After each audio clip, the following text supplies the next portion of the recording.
Shalom semuanya, kembali kita dalam pembahasan Torah mingguan Pinchas atau bagian ke-41 dari Parashat.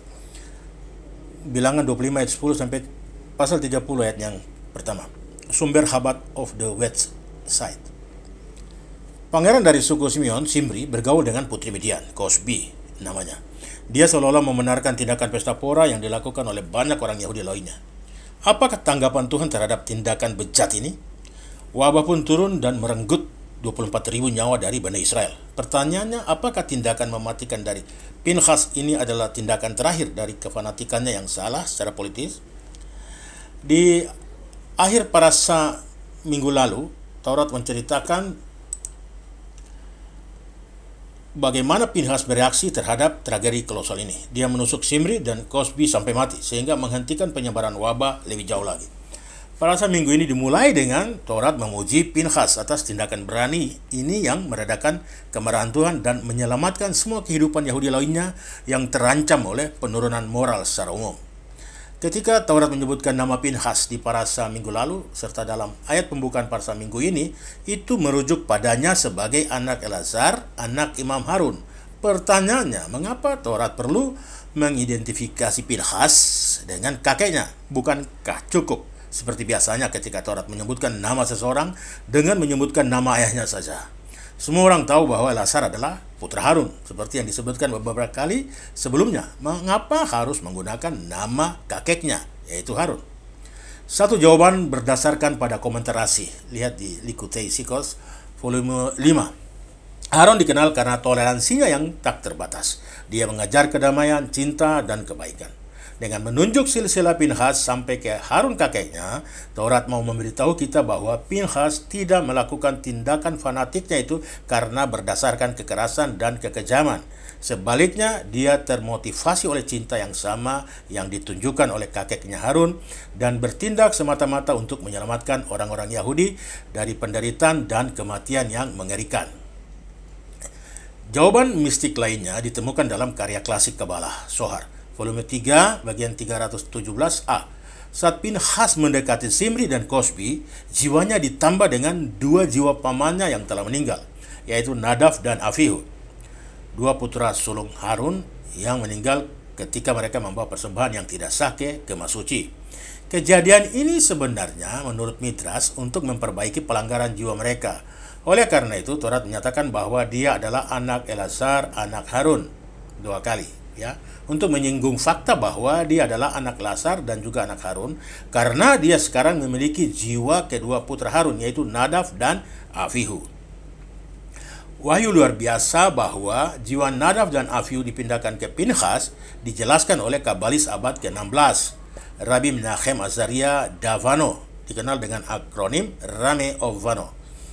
Dalam karya klasiknya Asara Mamros, seperti disebutkan Zohar, menyatakan bahwa jiwa mereka diperbaiki ketika mereka memasuki tubuh Pinchas, ya, Nadav dan Abihu, ya. Dalam Midrash lain dijelaskan bagaimana keduanya sama pamannya masuk ke tubuh Pinchas saat itu akibat tekanan luar biasa dari suku Simeon dan suku-suku Israel lainnya yang tidak terima dengan apa yang dilakukan Pinchas kepada kepala suku Simeon saat itu, Simri. Maka mereka mendatangi Pinchas dengan pedang dan tombak di tangan, sehingga membuat Pinchas depresi dan tertekan sehingga jiwanya melayang. Dan di saat yang bersamaan keduanya sama dari Nadav dan Abihu pamannya masuk ke dalam tubuh Pinchas. Dosa Nadav dan Avihu menurut Talmud sedikit lebih rumit daripada sekedar membawa persembahan yang tidak sah. Hal itu diperparah karena mereka tidak berkonsultasi terlebih dahulu dengan guru mereka, Mose. Dengan kata lain, hal itu adalah kurangnya rasa hormat terhadap otoritas yang lebih tinggi, khususnya otoritas Mose. Alasan mereka secara impulsif membawa persembahan ini adalah karena jiwa mereka terbakar dan hasrat mereka kepada Tuhan membutakan mereka, dengan kata lain, terlalu fanatik atau fanatik yang berlebihan, sehingga keduanya tidak melihat kesalahan dari tindakan apa yang mereka lakukan. Talmud Sanhedrin 82 mencatat dua pendapat tentang tindakan Pinchas yang bersemangat atau fanatik ini.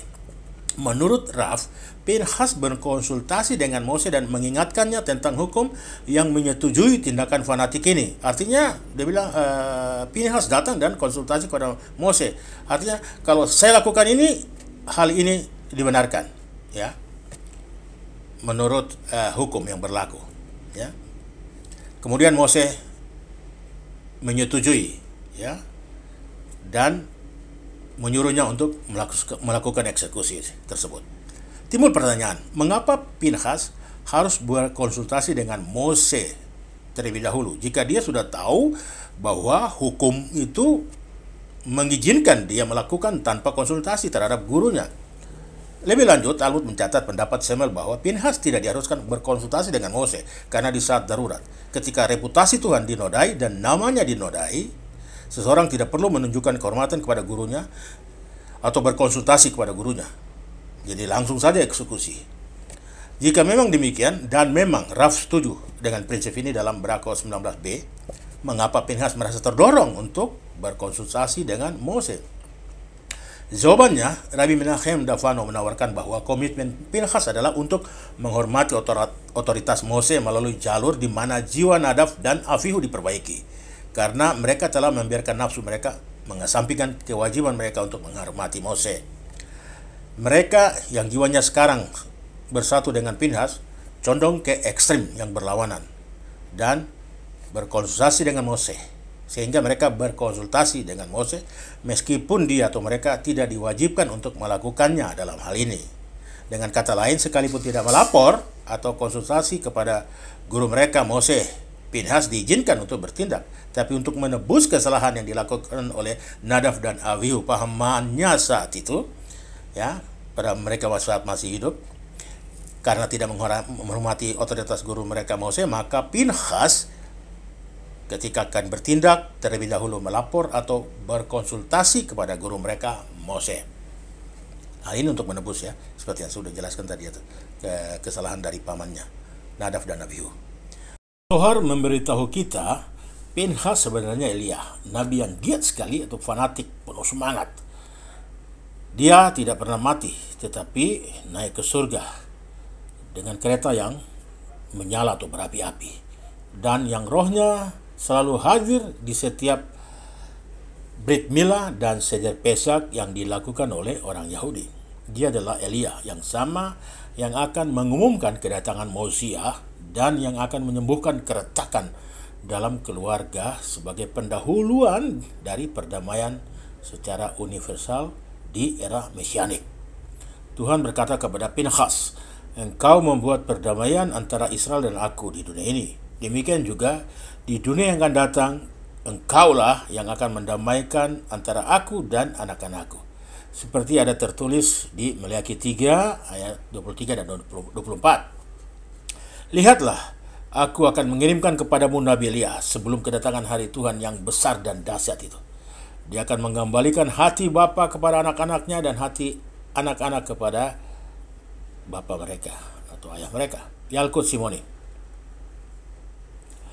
Kita harus mencoba terlebih dahulu untuk memahami hubungan antara Pinhas. Kita harus tahu bahwa Pinhas ini yang sekarang terdapat yang dua sama dari pamannya, yaitu Nadav dan Avihu, dan karya Elia. Saya mau tambahkan sedikit. Rabbi Moshe Bogosmiski menjelaskan bahwa Eliyahu atau Nabi Elia adalah salah satu malaikat yang Hasem konsultasi dengannya ketika dia berkata, "Na'ase Adam, mari kita ciptakan manusia." Beresit atau Kejadian 1 ayat 26. Setelah itu, malaikat tersebut datang ke dunia fisik ini dengan mengenakan tubuh Pinhas dan hidup lebih dari 500 tahun untuk menjadi Nabi Eliyahu atau Elia yang terkenal fanatik itu. Ya, kalau kita baca-baca kitab raja-raja atau Tawarik, ya, Eliyahu ini dahsyat sekali, fanatiknya luar biasa. Hal pertama yang terlintas dalam pikiran adalah kesamaan dari sifat fanatik antara Nabi Eliyahu atau Elia dengan Pinhas, ya. Nah, ini menimbulkan pertanyaan, bagaimana kita bisa mendamaikan semangat kefanatikan dengan Mosiah nantinya dan perdamaian secara universal? Ya, benar, ada kalanya kita harus menggunakan langkah-langkah yang kuat, cinta yang keras, dan bahkan kekerasan untuk melindungi yang tidak bersalah dan menyingkirkan dunia dari kejahatan dan semua halangannya untuk membawa perdamaian secara universal.